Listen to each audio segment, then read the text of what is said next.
There are three primary questions that you will wrestle with, I'd like to say, throughout the entire journey of your life. Who am I? What am I doing? Why am I here? Who am I? What am I doing? Why am I here? And then, why does it matter? When we understand Scripture, we must understand that purpose is never just individualistic. It is also corporate. And I want to just lay some foundation here because this is very important. So there is a corporate destiny that God has for the body of Christ, for every local church. That's why it is important whenever you connect with a ministry, you don't connect with a personality, you don't connect for a brand, you don't connect because someone can just preach real good or they can shout you or you can leap and all of that. You connect because it is in alignment with the destiny that God has established for you. And so there is both corporate destiny that is fulfilled through the entire body of Christ, and then there is individual destiny, that which God has specifically wired you to do. And so a lot of times we don't understand that there are particular areas and particular things that we are called to do. I want you to look at someone and tell them, I'm called to do something. I'm called to do something. Even if I don't know what it is, I know I'm called to do something.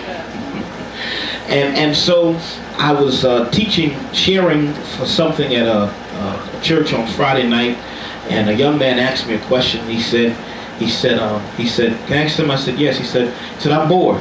I said, you bored? He said, yeah, I'm bored in church. He said, I'm bored. I don't like, he said, I don't understand why all this stuff is going on. And I said to him, I said, well, you can't allow the feelings that you have for the moment to dictate your response.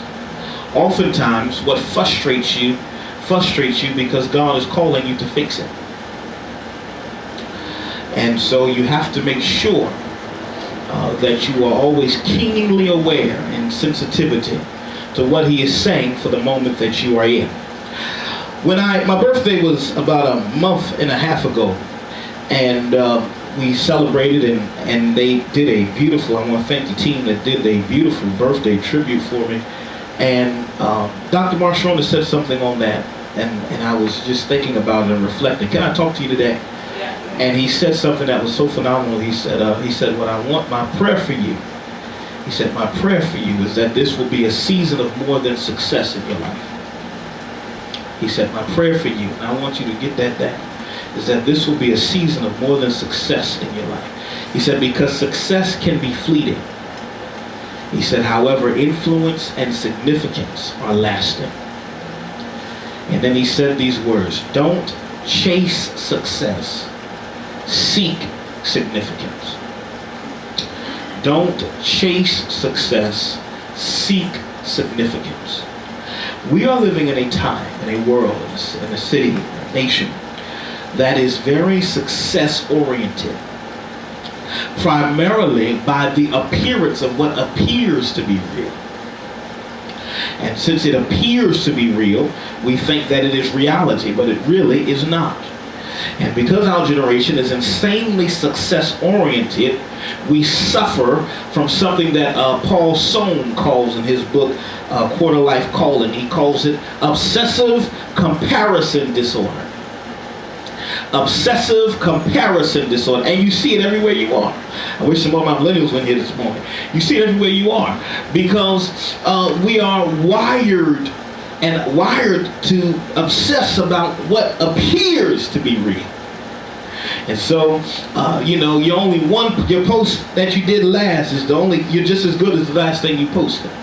And so when you go online and you're on Instagram and you're killing time at your job or you're waiting for something, you're scrolling down, looking at everybody's pictures and photos, and you see somebody on vacations. I wish I could be there. And you see this one doing this. I wish I could do that. And you see that one doing that. And then you see, Mariah Carey. This week, Mother Telling I was at the doctor's office and she's got a new lingerie line and all that. So you see people out there. I wish I could look like that. We are wired for comparing ourselves. Isn't it true? Isn't it true? And see, you will check your phone today because of technology over 365 times throughout the day. Wired to compare. But we're not called to chase success. We're called to seek significance. And significance comes when we are in alignment again with our assignment. I want to take it a step deeper. This series that we're calling is going to rewire us. Rewire us. Look at someone, tell them you need an upgrade. The Holy Spirit's been really nudging me on this, and I've been spending time in prayer and fasting, and He's been really nudging me on this. And the reason why the last 2 weeks was more so introduction for where I really want to go is because we have to discern the difference between ambition and calling. I'm not going to try to rush my stuff today. I'm just going to take time and we'll pick up next week, okay? We have to understand the difference between ambition and calling. A lot of what we see today that we say is calling is really not calling, it's just high ambition. Okay? And there is a difference between ambition and calling. There's a difference between ambition and calling. All right? Allowing God's call to be higher than our personal ambitions. And that's challenging because a lot of times God can be calling you for one thing, but your ambitions want you for something else. And you live frustrated because you're trying to push yourself into something that He has not designed for you. Are you with me? And so notice now, when we understand calling, when we understand purpose, when we understand assignment. I once heard someone say, I'm not afraid of trying and failing. I'm afraid of being successful at the wrong thing.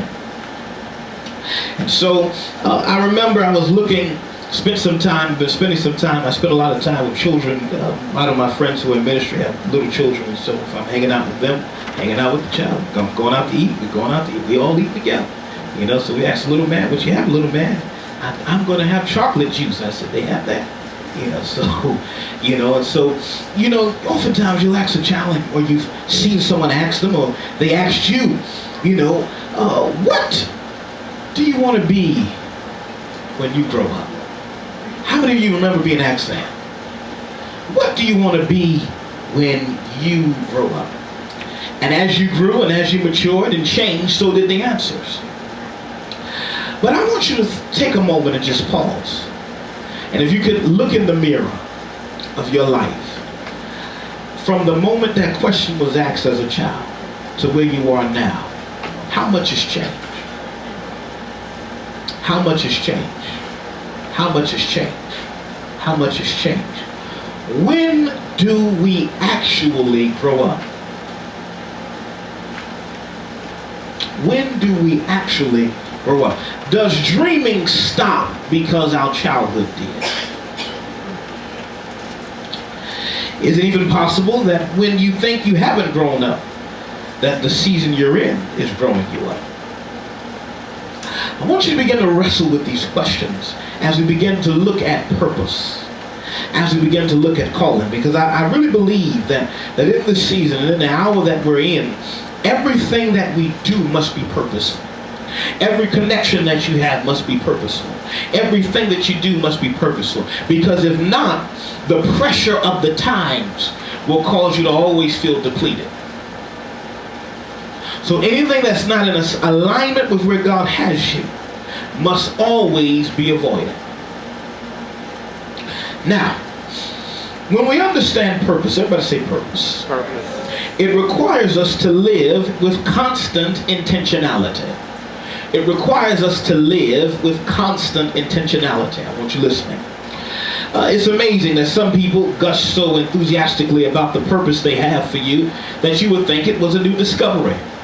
That they were the first humans in history to realize the importance of thinking and planning ahead. And notice today we're always obsessed with the next big thing. The next big TV show. The next big seminar. The next big book, the next big thing. In 5 hours we'll show you how to lose 5 pounds, and we just jump on it. You see it, don't you? We're obsessed with constantly being, and it's almost as if you constantly find. You ever seen some people? They're just in a cycle. They're always they might try something different, but they still find themselves in the same situation. Have you seen that before? And notice now, we're constantly in the same cycle. The Holy Spirit spoke to me and he said, I want you to reorient my people back into what I have fully called them to do. Back into what I have fully called them to do. And so notice now, it is important that we recognize this. Os Guinness in his book, The Call, said truth does matter. All claims have consequences, and contrast is the mother of clarity. Notice it's very interesting. When it comes to calling, when it comes to purpose, if you would ask in Eastern thought, what is the purpose of life? According to Hinduism and Buddhism, they would tell you basically to forget it and forget yourself. We as believers understand incarnation. Jesus Christ came to earth. He came to earth, and he came to earth, God became man. That's incarnation. Their concept is excarnation, coming out of self. And so the second would be the secularist answer, in which most atheists and then even humanists that we have today battle with. Okay, and so they'll tell you that reality is left to chance, and there is no God to consider. So purpose is up to each of us. That's the spirit of the age that we're in now. Everything is based upon the individual. Everything is based upon me, myself, and I. Everything is built and founded and established off of what I do. And so when you're in a time in which everything is based off of the individual, all of our media, all of our stuff, you know, one of the major reasons why you even see this election, when you look at just the differences of the conventions that occurred, it's as if there was almost nothing being said one week, and then you had a whole spew of intellectuals and thought leaders and everything else going on. Why? Because we are wired for entertainment. This election itself has been entertaining. Every time someone posts a tweet, it goes online. Every time someone says something, it goes on. We are wired to be entertained, but rarely are we empowered. And you become empowered by fulfilling the mandate God has called you to do. I wonder when the consummation of the age comes and all of us stand before God, when we stand before God, if he really asks us, have you been faithful with what I really called you to do? Not what you decided you wanted to do. Not what you said you were going to do, but have you been faithful with what I have called you to do? When you are faithful with what I've called you to do, then you will be fruitful for where I'm calling you to. So your fruitfulness is tied to your faithfulness. Are you still here? Yes. Your fruitfulness is tied to your faithfulness. So if there is no fruit where you are, that means that you have to re-examine, are you in alignment with your, come on, assignment? Okay? Now, notice the biblical response to this, because you know, years ago they had a guy named Frank Sinatra, and he always said, I'm going to do it my way. But the reality of it is, your way don't work. Okay? And so the biblical response to this is understanding that the final reality is neither coincidence or chance. You're not just happened to be born when you did. You didn't just happen to come when you did. You didn't just happen to meet who you met. It was not just coincidental. Okay? Nor was it impersonal. But God, who has created us in his image, calls us into relationship with himself. So our life's purpose comes from two sources at once. Hear me carefully. Who we are created to be and who we are called to be. Who we are created to be and who we are called to be.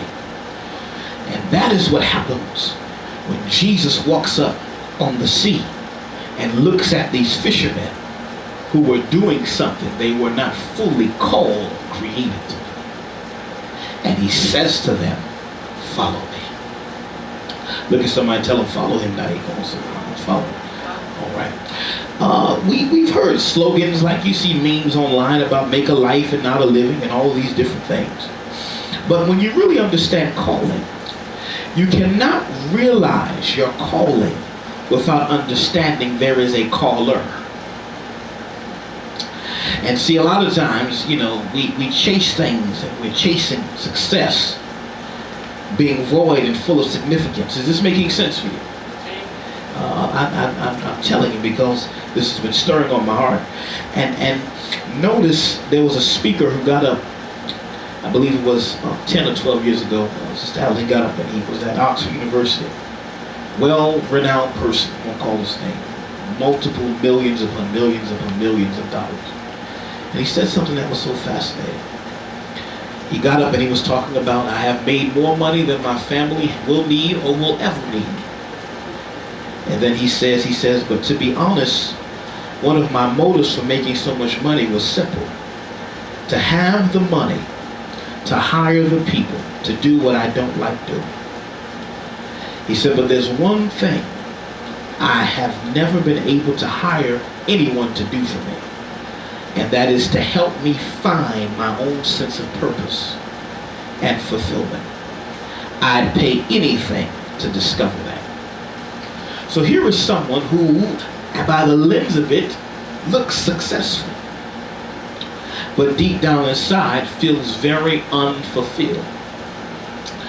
And the challenge that we have today is because we're so looks oriented and we have to look the part and act the part and smell the part, that we don't understand that even those we see in front of us battle in ways and in challenges and in things that the very ones who are wishing to aspire to be there have almost no idea where they are, because some of them are not really fulfilling what they're called to do.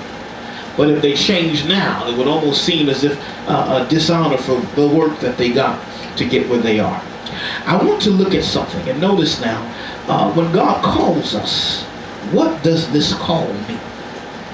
Or as we know, all things work together for the good of those who love God and who are the called according to his purpose. I want you to highlight that. And we know that all things, someone say all things, work together for those who love God, to those who are called. To those who are called. That word is kaleo in the Greek. To those who are called. These are individuals. Us as the body of Christ, we have been called. You are where you are because God called you. You didn't call yourself. No matter how intelligent you may think you are, all of that, you didn't call yourself. He called us from the foundations of the world. And Paul says, calling is the truth that God calls us to himself so decisively that everything we are, Kaya, everything we do, and everything we have is invested with a devotion and direction to live out his call. So everything we have, everything we do, everything we are is invested to follow what he's called us to do. So simply, all of my gifts, all of my talents, all of my abilities are wiring me to fulfill where he's called. There is not one thing inside of you that is to go dormant or empty. All of it is to be used, to be channeled for the glory and honor of God. And so, if I were to say to you, what is the first thing you think of when you hear the word call? Most times, it is to make a call, to get a call, to be called. When you think of a call, you think of a cell phone or a telephone. You may be thinking of calling out for pizza or something like that. But notice now, this call means that God is calling. It's used about 100 times in the New Testament, over 100 times, and it's speaking about your assignment in life. It is speaking about your purpose in life. It is speaking about your mission in life. It is the primary word. Notice now, in the Latin, it is called vocation. It is called vocation. And that word vocation, when you look at that, voce, you get the foundation of voice. So when you fully fulfill your vocation, you're fulfilling his voice for your life. Are you following his voice in your life? Notice now, vocalize, vocation. The challenge today is that the word vocation has been so reduced and so minimized to just mean my job, my career. But the concept of calling is bigger than just your job, your career. It is to be fulfilled in every area of your life, every facet of your life. Remember yesterday I was going to get some groceries for a trip I have to take this weekend. was going to get some groceries, and this little boy walked up to me. He had to be about maybe, he was younger than Ruben. Had to be about 7 or 8 years old. He runs up to me. "Hi, sir." I said, "Hi, how you doing? Can I tell you something?" He said, "Yes. Your shirt is amazing." I said, "Thank you. You encouraged me today." I said, "If I had one in your size," I said, "if this was your size, I'd take it off and give it to you." And the lady stood right there. She said, "Oh my goodness, that's so beautiful." And I wasn't saying that to be funny. I was saying that to be truthful. And why? Because I'm called to serve people. And when he walked away, and I said, "Man, I wish I had got his address or phone number, send him a copy or something, it'd be a blessing to him." Why? Because every person you meet gives you an opportunity to maximize your calling. For some of you, your personality has been utilized, is being utilized. There's a reason why when something happens, that compassion in you sparks out. There's a reason why for some of you, you may be more called to the business sector, so you may be a little more harder in your demeanor. And the reason why is because you want to make sure that nobody shoves you over when you go in that room. You understand? All right, and so how you are wired is key to your calling. Key to your calling. One of the young men that's connected to our ministry, he's a part of our ministry, he's a partner with our ministry. He lives down south, Antonio Kirk, and he's very faithful to this ministry, and he's wired for sales and marketing. Why? Every time we go out to do something, if I go out of state, every time I look at him, he's always looking at prospects and always studying something, always looking at trends, because he's called for that. Are you with me? And so wherever there is passion, it will always be ignited in its pursuit. It will always be ignited in its pursuit. And one of the things the Holy Spirit dealt with me about this week, as I was praying and spending time with God, is that a lot of times we do things for the sake of being busy, but that busyness does not equate to effectiveness. That busyness does not equate to effectiveness. Are you still here? And I'm going to show you in the next couple of weeks why vocation and calling is not just career. It is far, far, far, far more significant. And so notice now, we think that vocation is just tied to job.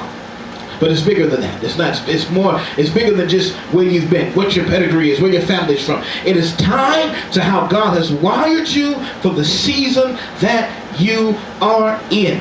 1 point, number 1, that's it. My calling is a gift from God. Say that with me. My calling is a gift from God. My calling is a gift from God. I have 8 of these principles. I'm only going to deal with this one. My calling is a gift from God. Galatians 1:6 says, New Century Version, by God, by his grace through Christ, has called you to become his people. God, by his grace through Christ, has called you to become his people. And then in 2 Timothy chapter 1, verse 9, just write these scriptures down, you can review them later.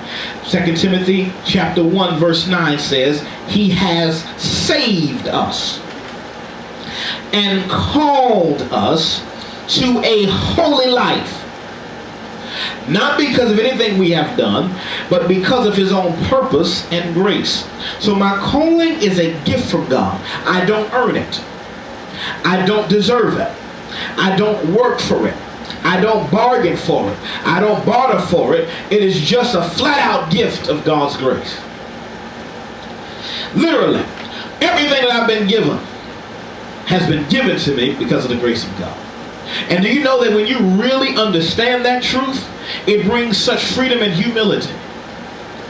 One of the major reasons why I'm always shocked sometimes when I meet people that are of renown, and some of them you meet them and they're so indiscreet and so incognito, then others, when they come in, it's just, you're ready to see them go.